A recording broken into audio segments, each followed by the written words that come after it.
Welcome back to Old School Sports and our Out of the Park Baseball 25 series, Can We Save the Oakland A's? And we are just past the winter meetings here in the 2031 to 2032 offseason. The Rule 5 draft coming up in just a couple of days, so we have been focused since the end of our last episode on adding some players to the 40-man roster to prevent them from potentially being poached from us in this upcoming Rule 5 draft. And we've also made another trade, basically to open up some space on the 40-man roster. And it's also a trade that ultimately admits a lack of success with some of our early draft picks in this series. This past February, we traded away Cruz Schoolcraft, who we picked 10th overall in 2025. Just about a month ago, we traded away Roussel Shepard, the shortstop who we picked 4th overall in 2026. And we've now traded away Duncan Marston, who we picked 4th overall in 2024, our first draft with the Oakland A's.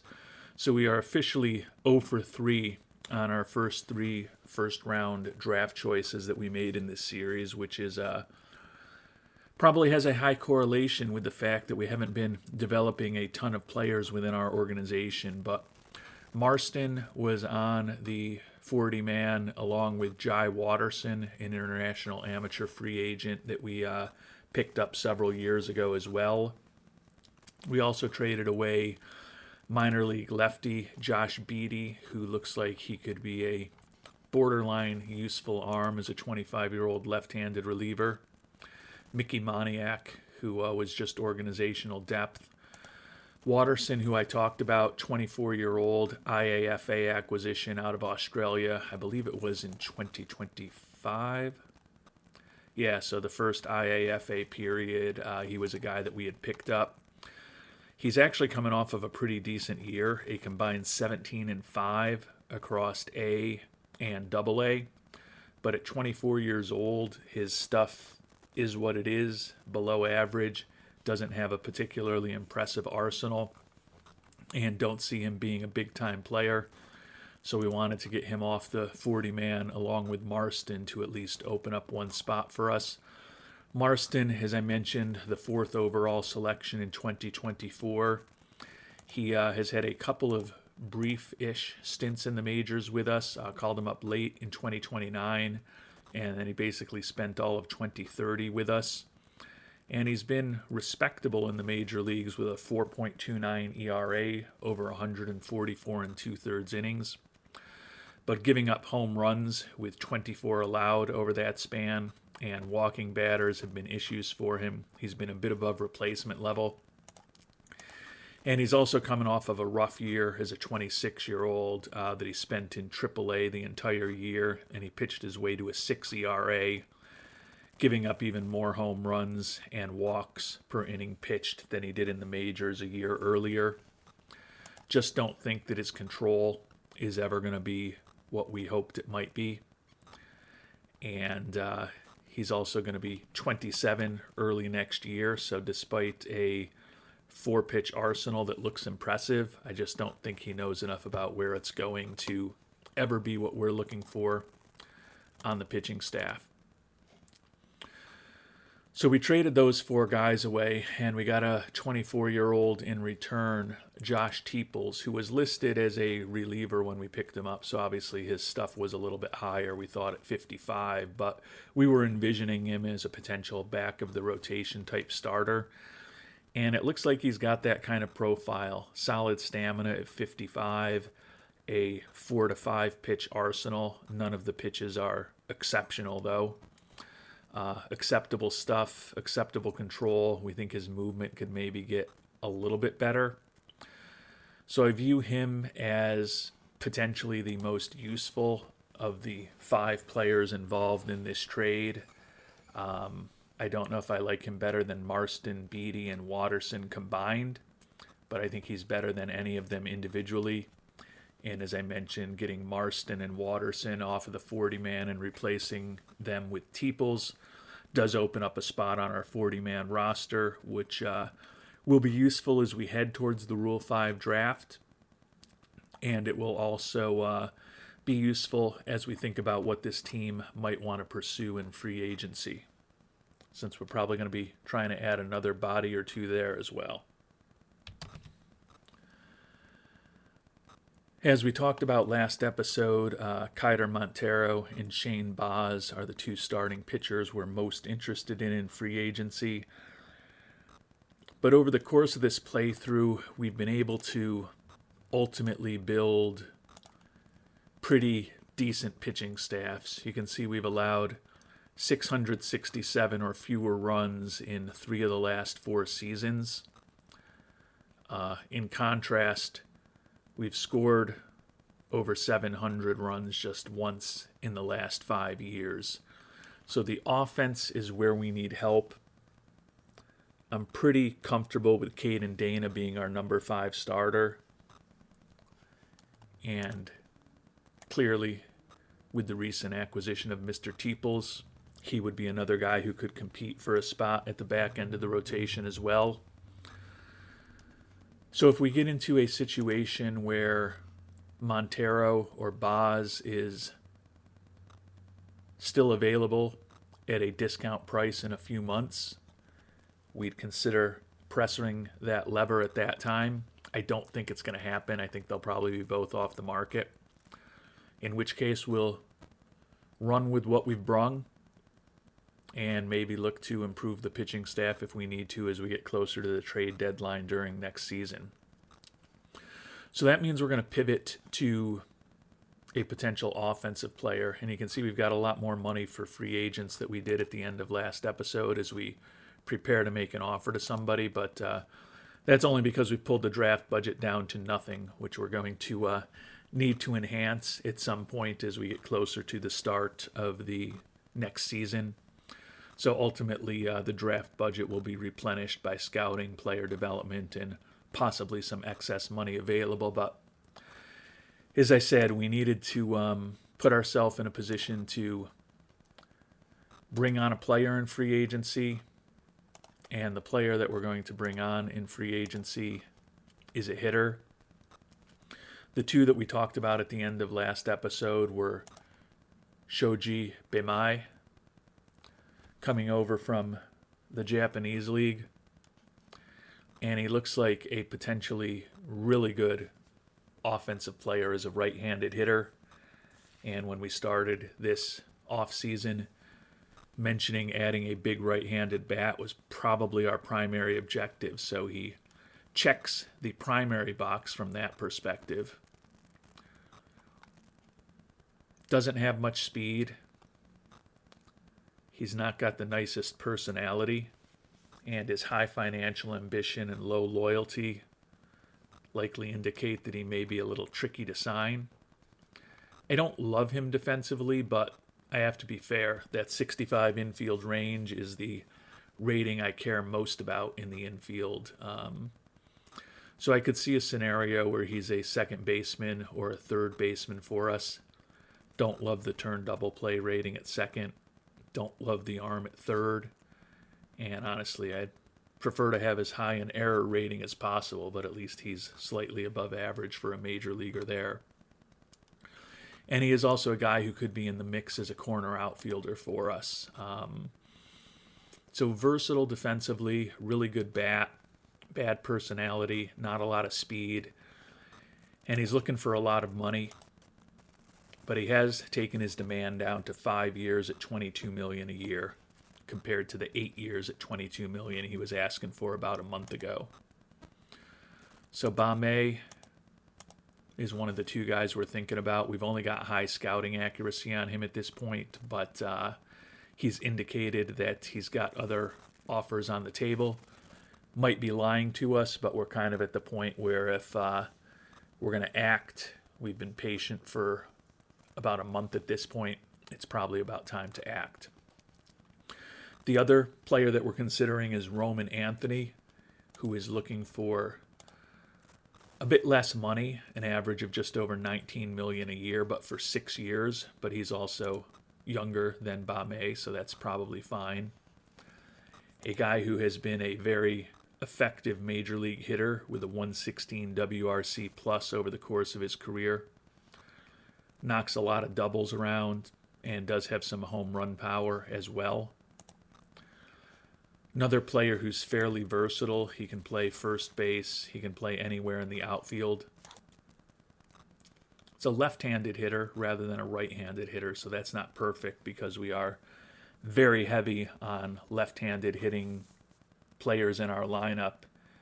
And our primary acquisition this offseason, the trade for the outfielder Mr. Cabral, added another lefty. Anthony has some personality quirks as well. The low intelligence is not optimal. Low loyalty. He is less greedy, and he's fragile physically. So there are things to like about both of these guys, things to not like about both of these guys. Gotten a lot of opinions from viewers over the last couple of episodes, which I talked about in more detail last time around. But despite my reservations about the selfish personality of Baymai, I think we've got a strong enough clubhouse to handle having someone who's not quite as nice around. And as we head into a win now season, the thing that we needed was a right-handed bat. Baymai is a premier right-handed bat potentially. Granted, as I said, it's only high scouting accuracy, not very high. But with that 50 contact, 70 power, and 65 eye,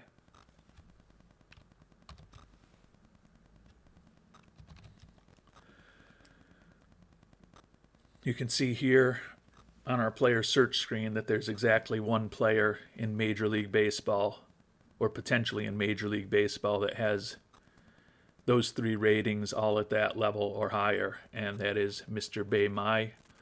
Even if we lower the power in the eye each one notch, and we keep the contact at 50 because we think that might be as high as 55 if he completely develops, there's only a handful of other players out there. Most of them have contracts that are as big or larger than Baymai's, and some of them are longer than Baymai's. Luis Lujan from the Red Sox would be a cheap guy as far as his contract, but the Red Sox are unwilling to trade him. Rather than tell you how unwilling they are to trade him, I'll show you. We've added the top 4 prospects in our organization that are tradable, at least in terms of their potential: Arturo Uresti, Arturo Estrada, Sergio Figueroa, and Jake Ortega. And their GM still says this deal has absolutely no chance of happening, and there's not even another player who makes this deal work. So the price for Mr. Lujan is crazy high. The price for most of these other guys is pretty high as well, and there's also a real significant salary obligation. So I think that Baymai is the way to go, and again, appreciate all of the back and forth over the last few episodes and all of the different opinions, both pro and against Baymai, pro and against others. But we are going to try to give him a shot to join these Oakland A's in what will be a critical win now season for us in 2032. So looking at Baymai, like I said, 5 years, $22 million that he's looking for. He says there is interest from other teams, and he's got an offer that he's considering. We're going to try to backload the contract a bit, but keep the average relatively close to what he's looking for, because he does have high financial ambition. I think if he's what we think he is, it won't be that hard to trade the professor at some point if we need to get his money off our books. So I may try to throw a team option or two in there, but I don't necessarily think it's critically important. The only way it'll come back to haunt us is if he's just not what we think he is. And if he's not what we think he is, with the money that we're going to be paying him, we're kind of dead in the water anyways. And we're not even going to mess with team options at the back end. We want all this money to be guaranteed for him because we're not offering him quite as much as he's looking for. He was looking for 110 million over 5 years. We're offering him 98.5, and these next couple years are certainly much more palatable to us in Oakland.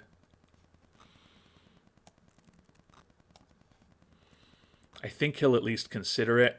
I want to be careful not to put ourselves in a position where he just goes someplace else and we don't get a chance to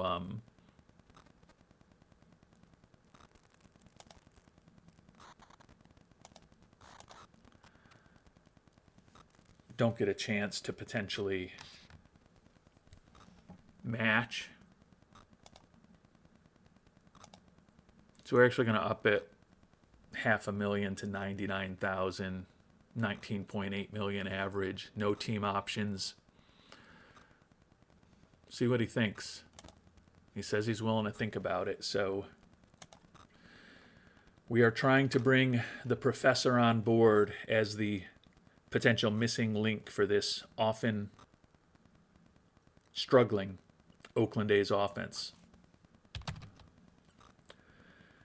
And as we get ready for the Rule 5 draft here, still have not heard back on the offer that we made. But in the world of things that will only happen in OOTP, looks like Alex Verdugo, at 35 years old, has been back with the Red Sox. And I don't think that's going to happen in real life, but they're looking to shop him to us, but not a deal that we are interested in.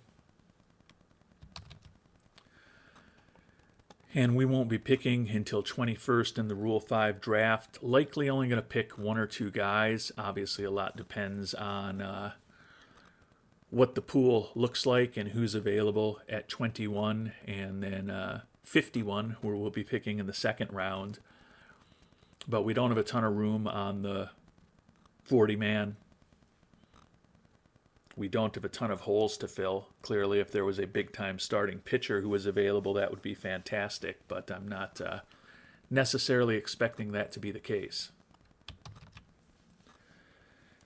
And as we contemplate what to do with our first pick in the Rule 5, it doesn't look like there's really much in terms of position players to focus on, but there are some pitchers who interest us, one in particular. Our scouting director recommends that we don't do anything, but we are intrigued by the first guy on the alphabetical list, Jose Acuna, reliever for the New York Mets organization, potentially a 3-pitch arsenal. He's got enough stamina that he could start if we needed him to, throws in the mid to high 90s, making the major league minimum. Looks like a useful right-handed major league pitcher, and he's also making the minimum, as I said. He is fragile. He's 29 years old, doesn't have a ton of major league experience, but over parts of the last 3 seasons, he's put up a 109 ERA plus and an 83 FIP minus. So he's been a respectable major league reliever and occasional starter in the few opportunities that he's gotten. I don't think there's any guarantees that he makes our roster, but particularly if we're not able to ultimately find a trade for a big-time pitcher and or find someone cheap on the free agent market in the next couple of months, I think Acuna could definitely be in the mix to be on our 26-man roster, particularly if we have an injury or two in spring training. So we are going to go ahead and draft Mr. Acuna. And I think that will probably be our only Rule 5 pick this year. And the acquisition of Acuna was the only move that we ended up making. You can see we've still got 39 guys on the 40-man roster at this point, so not a ton of flexibility. We are still waiting to hear what Bame's reaction is to the offer that we made him.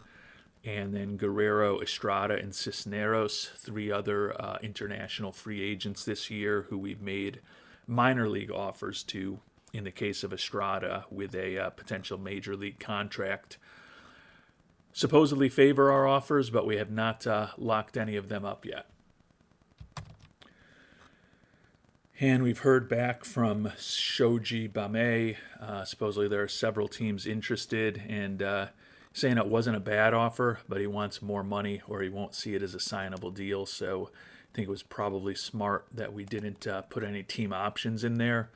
Says he's only looking for $21.2 million, but when we get to his screen, he says he's looking for $23.2 million. I think I'm kind of committed to trying to bring him on the team at this point. We're still going to make it a bit backloaded, thinking that we can hopefully trade him if the finances in a few years get problematic for us. Again, near term, I don't think it's an issue. We've got the money for this upcoming season. And as we've talked about, next year, we've got a lot of guys that aren't going to be on the books anymore. So even for 2033, I don't think it's a problem for us to keep him around, particularly if he's a useful player. But I want to ensure that this is not a contract that's not tradable.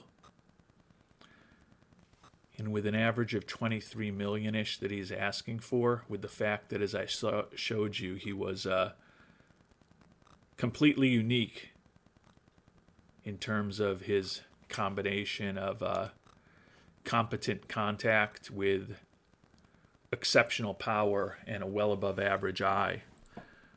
So despite his personality quirks, I think we can probably get out of this contract if we need to down the line. I like to have as many outs as possible, and the lack of team options isn't something I love to do, but in this case I think we're going to need to. I also pulled out those tiny bonuses for the All-Star selection, the last offer that we gave him. I don't think it's going to be a critical factor, but we'll give him an extra $250,000 each year if he ends up being an All-Star for us. And we're trying to go hard for the professor. He's looking at 5 years, an average of 23.2. We're offering him 5 years, an average of 22.4. It is somewhat heavily backloaded, but no team options, so the money's all guaranteed. Just looking to try to, in this win now year that we've got coming up at $16 million, keep a little financial flexibility for us to potentially pick up a bargain or two in free agency, or more likely trade for someone who can help us come this next July, if hopefully we're in the middle of the pennant race. So we'll ask him for a response. He says he's willing to think about it. We know that he's very focused on money. Hopefully this is enough. And we've just gotten our updated scouting report on the professor. Kind of looks like we thought he was batting-wise. His turn double play rating we now think is average, so that's a little better than he was. But overall, we don't see him as being a five-star player quite this moment as we used to, but we still think he's got that kind of potential. Still not a lot of speed, but still think average contact, exceptional power, well above average eye, and good gap power, albeit without a ton of speed to leg out those doubles and triples. So he is kind of what we thought he is. We'll find out, hopefully in the next couple of weeks, whether or not he will be a Oakland A next year and possibly into the future. And we have gotten our other 3 international free agents signed, so that's a step in the right direction for our organization. Juan Guerrero, just some organizational depth, probably a AA or AAA kind of player for us who could contribute in a pinch. Starting pitcher Jesus Cisneros, again, probably a AA or AAA kind of guy, but a very good personality and an arm that probably wouldn't embarrass us if we had to have him in the majors. And then most importantly, Sergio Estrada, who we are now up to very high scouting accuracy on. And with the fact that we're going to be turning over a lot of this team next year, the 27-year-old, soon-to-be 28-year-old Estrada could have a role as a member of our infield this upcoming season. But if we're able to keep him in the organization, I think he certainly would in 2033. He is the guy that we had to offer a minor league contract with a major league option. So if he's not promoted by day 30, he's got the opportunity to leave us. But we don't need to worry about that until late April, early May of next year. And it's possible that when we get into camp and we see what we're dealing with, that he might have a roster spot immediately coming out of spring training. So happy to have those three gentlemen on board in our organization. I think they help replace some of the many 4A guys that we've traded away over these last few weeks of game time. And still haven't heard any feedback from Mr. Bemai on the offer we made to him. Montero and Baz still on the free agent market. And Roman Anthony is as well. Obviously, we'd love to get Shoji on board, but if we don't, hopefully there'll be some fallback options out there. And unfortunately, but not entirely unexpectedly, Shane Baz, no longer an option, signed a 2-year, $26.8 million deal with the Rangers. So he's going to be making almost twice as much as we paid him last year. He was a bargain. We got lucky. He was on the market in March, and we picked him up. The fans not happy about it, and we actually did take a point hit to fan interest. So unfortunately, that leaves us here where we've made only 1 point of progress after all of the work we've been doing this offseason. And unfortunately, our fallback option is off the market. So securing things with Bame is even more critical right now. Roman Anthony signed a 6-year, $110+ million deal with the San Francisco organization. So he is no longer a potential option for us. And we still have not gotten any feedback yet from Mr. Bame.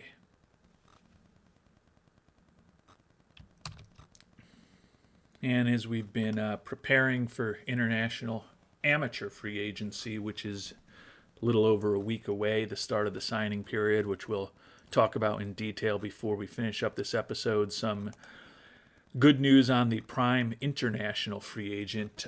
Bame says we are ahead of the pack right now, but he still needs to hear back from some other clubs. So a potential step in the right direction. He allegedly favors our offer. Hopefully that means that if he's going to go in a different direction, we at least get one more chance to bid on him.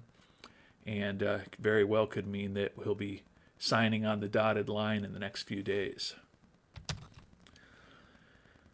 And we made it to the beginning of the international amateur free agent signing period.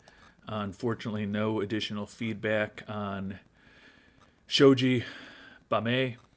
So supposedly he still favors our offer, but the options on the trade market, or the free agent market more specifically, are rapidly drying up, particularly the higher priced options. So hopefully we will still be able to execute on that, but we will not find out whether or not we're successful till our next episode, because we're going to finish up now, as I noted, with the international amateur free agent class.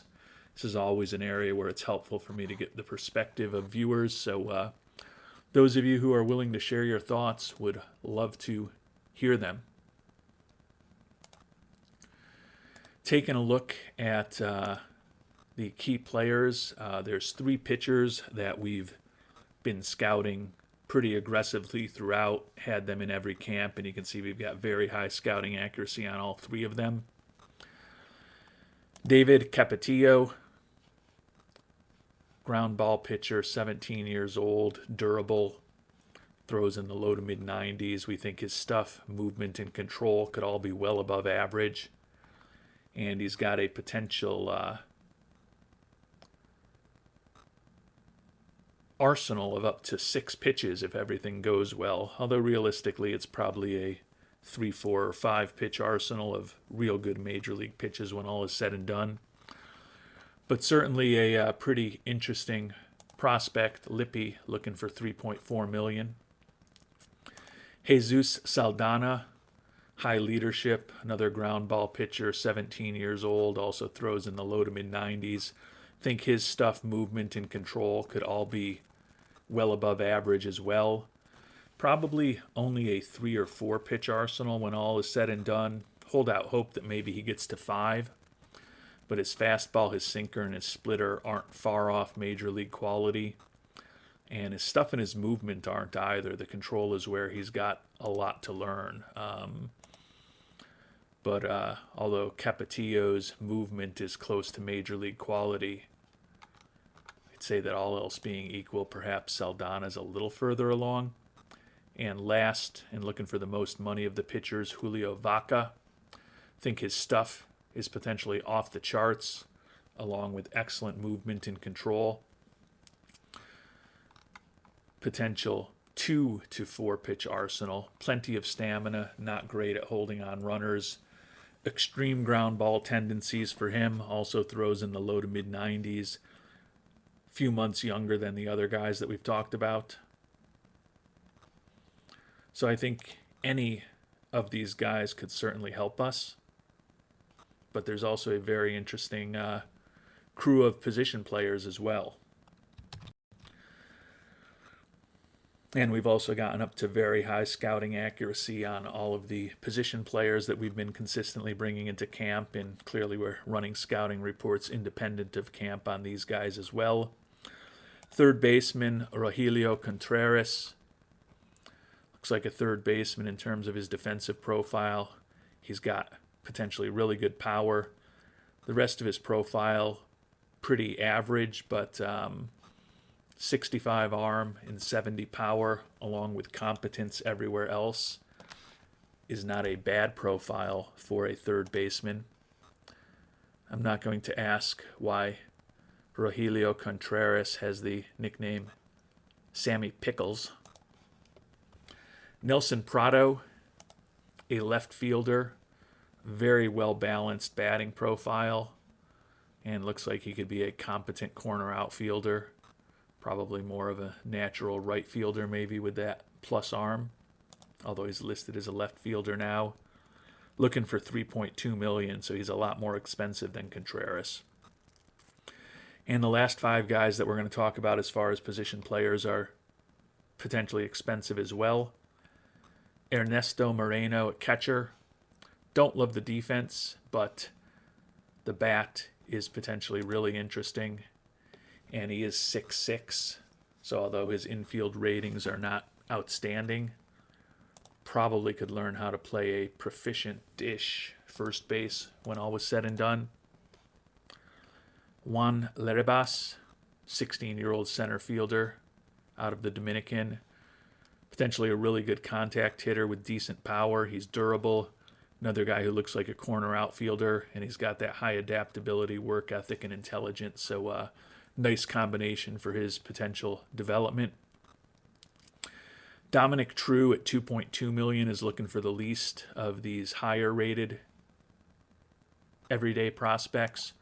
True, a first baseman out of Australia, really nice personality, no speed, can't play defense.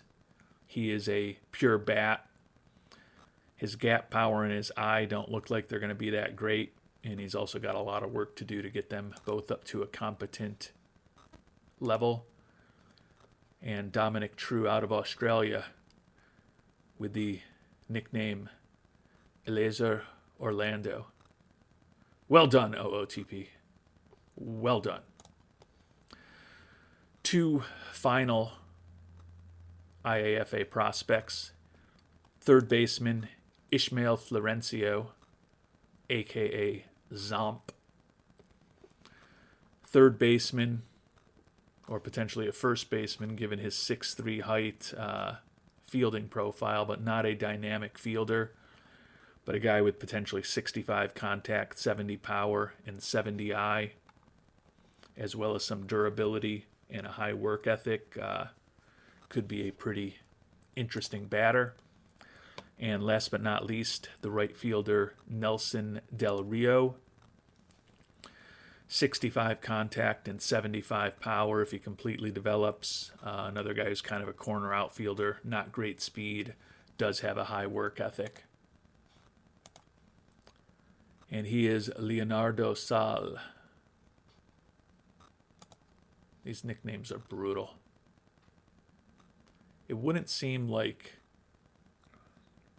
being able to program a nickname for people that just doesn't use a basically entirely different name that doesn't resemble their actual name at all would be that hard to do. Granted, I'm not a computer programmer, but I guess it is what it is. And speaking of it is what it is, if you've got problems on what it is we should be doing in this IAFA class, would love to hear them. I think I'm inclined to go pitching. I like some of these high-end guys, but I feel like pitching is where we could use a little more help in our minor league organization. And I also feel like these top three pitchers are pretty darn interesting prospects. Looking at the three of them again, Julio Vaca, the youngest, 16 years old. His stuff is potentially the best of anybody, and potentially really good movement and really good control if he works out. I think the big question with him is just whether he really develops the 4-pitch arsenal, and quite honestly, you have to be a little worried about developing a 3-pitch arsenal, because he is a incredible reliever with outstanding stamina if he only develops that slider and curve.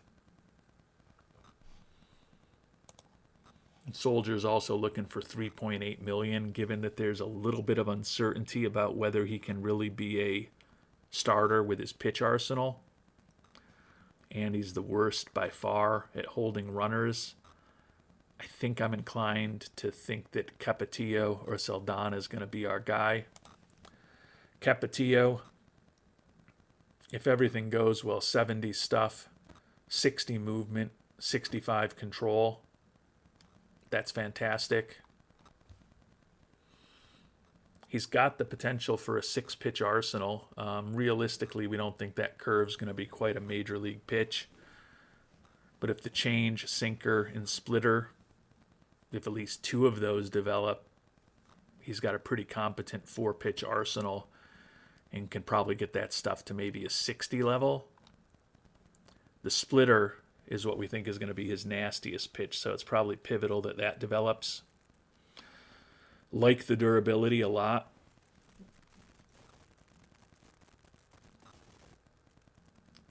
Positive personality in general, but loyalty and intelligence. I think the intelligence, I don't know if it can actually help with his development. I believe it can definitely help with the development of others. I haven't looked at that stuff in a couple of years at this point, but certainly would take positive ratings over negative ratings, but doesn't have the work ethic or the adaptability or the leadership that are up there with intelligence as the most important ones to me. But I certainly think Capetillo could be interesting. And that brings us to Jesus Saldana. 75 stuff, 65 movement, 70 control if he completely develops.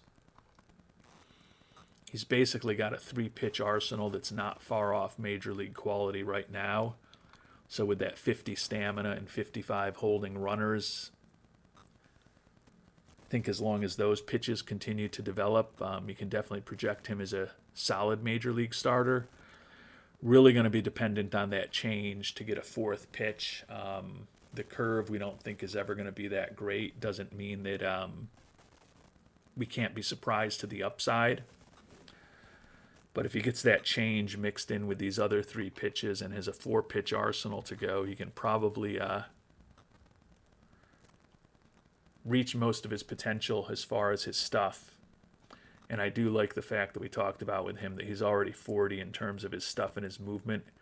He's got some work to do on his control. Most young pitchers do.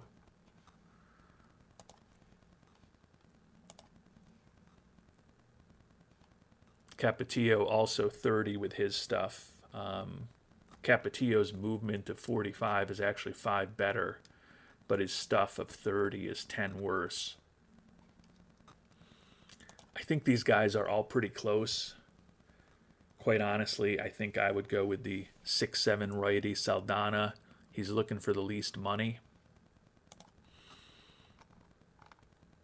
And he's the closest to being a major league pitcher of the 3 right now. Not that any of them are actually close to being major league pitchers, but there's a little less projection involved with 3 pitches that are 40 plus, and his stuff and his movement also at 40 ratings right now at the age of 17, with very high scouting accuracy from a pretty darn good scout.